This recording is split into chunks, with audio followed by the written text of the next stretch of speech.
Hey there, cats and kitties. I am the Blues Man, Johnny Blues, and with this video, I'm discussing my thoughts on episode 5 of the anime series 3D Kanojo Real Girl. This one was thoroughly a step up from the previous episode, whereas I talked about in my episode 4 discussion video, I felt like the whole episode was really wonky, whether it was down to the direction or the editing. Character motivations really didn't gel with me, and the way things ramped up the intensity of all of this hardship being put on Satsui because of Mitsuya, the blonde D-bag, just because of his cutthroat want for Iroha.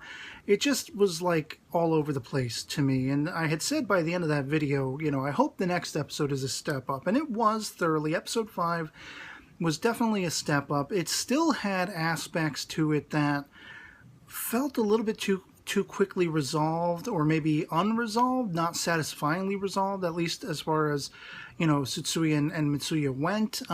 Their whole back and forth, it almost seemed like Mitsuya was beginning to regret what he had put Satsui through, what he had stacked up against Satsui, and everyone thinking he's a pervert and a pedophile or something like that, a lolicon, and really weird, trying to sneak little girls back to his apartment, which is pretty devastating. I mean, Satsui, for his part, he says that he's used to, being outcast like this.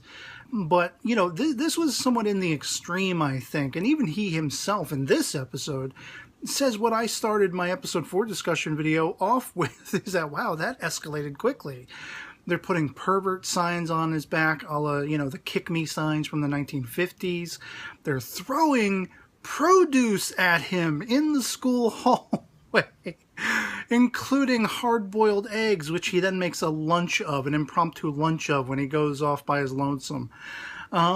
And so Mitsuya, amidst all of this, he's witnessing this and he's beginning to feel bad, but in a sense it's kind of coming from the same line of thinking that Iroha exhibits in the episode, where there's only so long where you can sort of sad sack it and feel sorry for yourself before the people around you will get tired of it and be like, okay, now it's time to man up.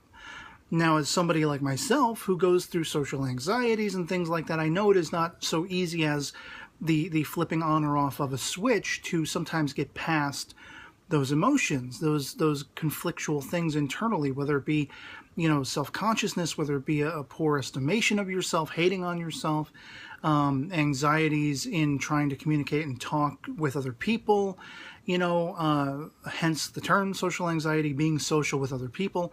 Sometimes it is terrorizing and terrifying, and it can get you physically shaken, and just wanting to escape the world. And it goes into that extreme, even further beyond, where sometimes people are like, I want to end my life. I can't deal with this, So on that token, it's like, when it comes to Iroha and Mitsuya, I can understand where they're coming from, in the estimation that they're tired of what Satsui's putting himself through. And at some point, he's got to, start to appreciate the good things around him. The fact that Iroha has accepted him for who he is and what he is, the kind of person he is, and doesn't need that superficiality of whether or not he's attractive, or a materialistic thing where she's only out for money and the popular guys and everything, which is something, by the way, we see on display in this episode with Ishino, who was the saving grace of episode 3. I called her the best girl of the series in that episode.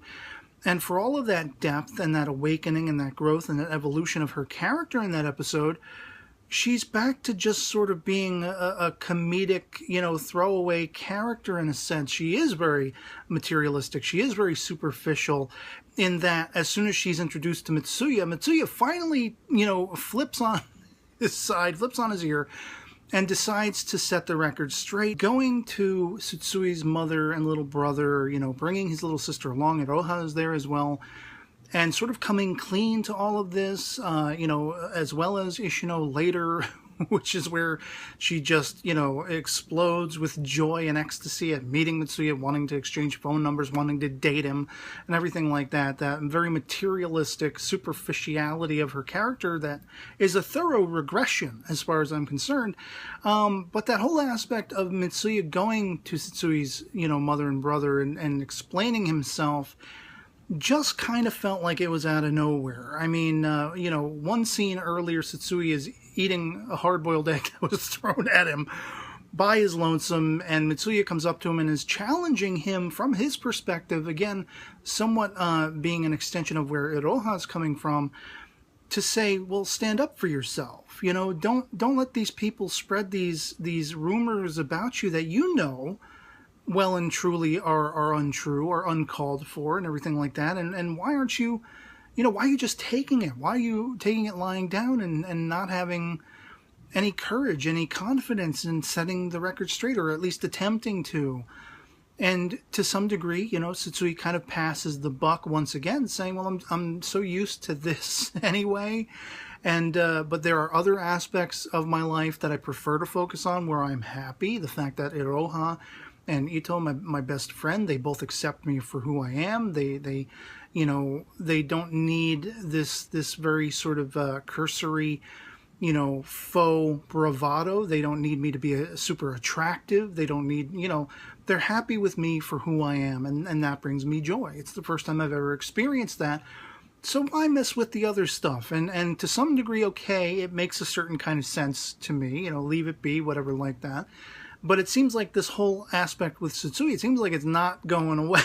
It feels like it's not going to go away until somebody comes clean as to the misunderstanding that was, unfortunately set up by Mitsuya purposefully.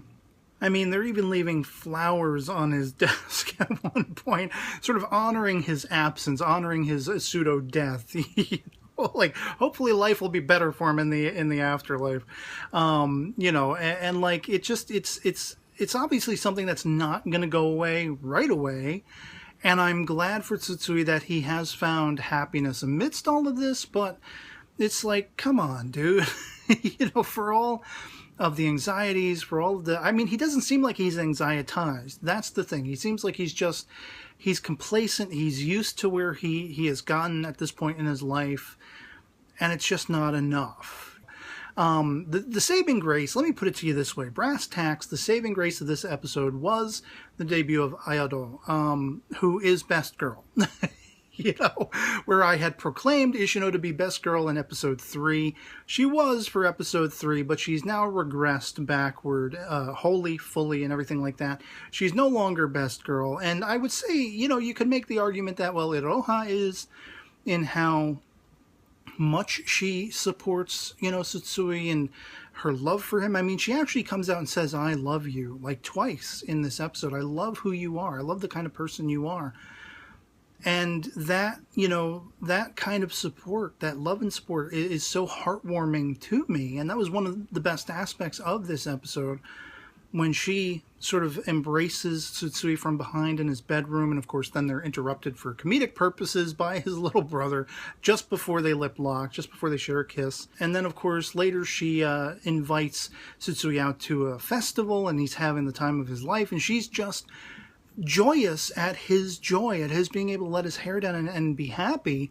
But again, for me, while all of that stuff was heartwarming and meaningful and definitely warmed my heart and really made me enjoy the majority of this episode, the debut of Ayado, she's now the female equivalent of Tsutsui. And once again, much as I had thought with Ishino, I'm thinking, oh, if Iroha has to leave, well, now we know who the next girl is that's going to be in line for Tsutsui to get with.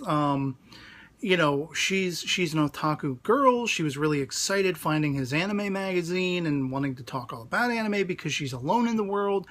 Very put upon, always being made fun of and bullied and things like that, much as Tsutsui had spent the majority of his life. And so for her to meet someone, a senpai as well, who's actually into the same things she's into, she's ecstatic, she's overjoyed. But of course, first Iroha interrupts when she's returning the magazine to Tsutsui in like the park or whatever it is, and she takes off running, nerve-wracked and scared, because then she assumes, oh well, if Tsutsui going out with that hot, that attractive of a girl, he must be a normie, he's not an otaku like I am. But later he meets up with her again, and I guess she's like maintaining the school garden or something. Is that a thing in Japan? And, again, she's by herself, and he brings up the anime and thanks her for returning the magazine. And she's really uber excited. She's like, sit here, sit on this bench, and we'll talk about anime all the live long day.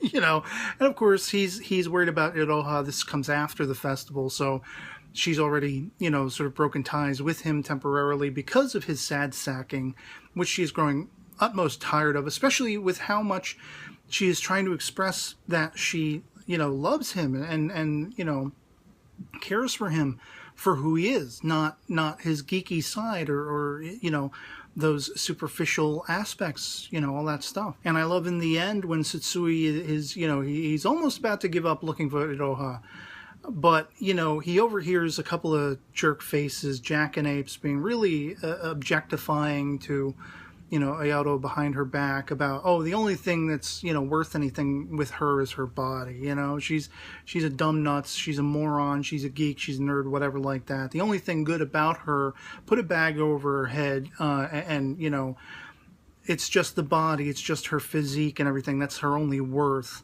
And he overhears this, and of course he encounters Ayato in the hallway, the very hallway. She's overheard all of this as well. And rather than acknowledge it, he immediately sets himself up against the wall, you know, in a comfortable position, and starts talking about anime with her to try to ease her burden, knowing what she is going through, being able to relate to her, and I guess picking up on the fact, being perceptive to the fact that because she's a girl, she's having a harder time of it. Because, you know, I mean, not to say that he's not having a hard time of it, but she hasn't had the growth and the finding of complacency that he's had. It's still an open wound, a fresh wound for her, whereas it's something he's just grown accustomed to over time. And so to ease that burden, to try to perk her up and get her mind off it, you know, he's talking about the anime and what sounded to me like a Super Sentai-esque reference, you know, like the Power Rangers-esque series or something like that. Which she gets ecstatic about, and then she starts to get teary-eyed because she understands exactly what he's doing. And I was getting misty-eyed at that moment because I understood what he was doing, what he was trying to do to ease her burden and to make her feel better. And then he kind of, you know, gets out this I wouldn't necessarily call it a backhanded compliment, but it isn't exactly a straightforward one either, where he's like, well, you know, with everything I've been through, if I had somebody telling me I was good looking, even if it's in a demeaning, objectifying way, I mean, it's a good thing that you got a good body, according to somebody, so, you know. And then he walks off and he runs into Iroha one last time, and of course we end up with the cliffhanger that doesn't resolve anything. And so, you know, point by point in the episode, I feel like so much of it wasn't resolved. So many of the things that kind of pseudo were with Mitsuya and his coming clean, it just, I don't know, it didn't feel like there was enough of a visible evolution of his character for him to reach that conclusion that I need to set this right. You know, I don't feel like he felt sorry enough for Satsui and all the times they built up to it, so that it was not really satisfying to me. I just sort of felt like, wow, that's suddenly changed, certainly flipped on its ear, and almost entirely out of nowhere, it felt like. And again, with Iroha, you know, they're going to the festival. It was really fun. It was heartwarming. Her entire behavior around Satsui, her acceptance of him and you know, embracing of him and saying that she loves him and everything for who he is. It is heartwarming and everything like that, but his sad sacking is going to be the death of this relationship, if not the 6 months term when she's going to be leaving or dying or whatever it is. All the speculations as to, is she sick and dying? Is her move something else? You know, and then again with Ayato, you know, she was kind of the saving grace of this episode. She was the best girl in the fact that amidst all of the hardships she's been dealing with and facing, she's kind of antithetical. She's a 180-degree emotional turn from Satsui, where she can still put on that, arguably a facade of joy, but she has that boisterous, joyful personality, where as soon as she meets somebody that has potentially an interest in the same things she does, anime, she's all excited. She's bouncing off the walls, and her personality in that is really attractive to me, you know, for all of her geekiness, for all of her, you know, living a lot of the same kind of lifestyle Tsutsui is. And, you know, again, I don't think she's as used to it and complacent with it as he has grown to be. But just her joy, her absolute happiness and joy at finding someone that might be like me, that might share a common interest with me. I mean, hell, that's why I'm on YouTube doing these videos, to find other people who enjoy the shows that I like, who enjoy the depth of characters, and whether we're on the same page or not, whether we agree to disagree, or we're both mutually loving a thing, or we're slamming it for how awful it is. I mean, that's what this whole social media communicative back and forth is all about. And with that, I'd love to hear from you guys in the comments below what you thought of episode 5 of 3D Kanojo, Real Girl. If you agree with me that Ayato is a welcome addition to this series, being that she is the female equivalent of Tsutsui, the otaku, the nerdy otaku, who's been downtrodden, put upon, and whether or not you think there's any credence to my speculation that once Iroha is gone, you know, she may be the up-and-coming incumbent girlfriend kind of for Tsutsui, or do you think, you know, it'll go another way and she'll like end up with Ito or something like that, his cat ears buddy. But yeah, for this long, rambling, and probably heavily edited video, that's going to be pretty much it for me on this. Hope this video finds you well, and I'll catch you all later. Peace.